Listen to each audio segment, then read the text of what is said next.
Në të vërtetë, armiku më i përbetuar kundër njeriut është shejtani i mallkuar dhe kemi përmendur se vetë natyra e xhinëve dhe shejtanëve është e tillë që na kanë inat neve si njerëz, për të vetmen arsye se Zoti fuqiplot e bëri vendbanimin e njerëzve të jetë vendbanim i dukshëm dhe vendbanimi kryesor, dhe këtë tokë do ta ndërtojnë dhe do ta shijojnë dhe do të punojnë në të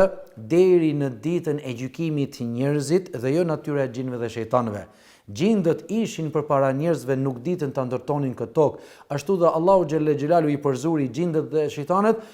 përzuri gjindët pra sepse shejtani është nga familja e gjindëve, dhe çfarë zëvendësoi ata gjin me njeriu. Mirë po, thjesht natyra e kundërt apo armësia për nga natyra që kanë gjindët me njerëzit, kjo nuk mjafton, por është përbetimi i shejtanit të mallkuar që i bëri Allahu subhanahu wa taala se ai do të jetë për herë minues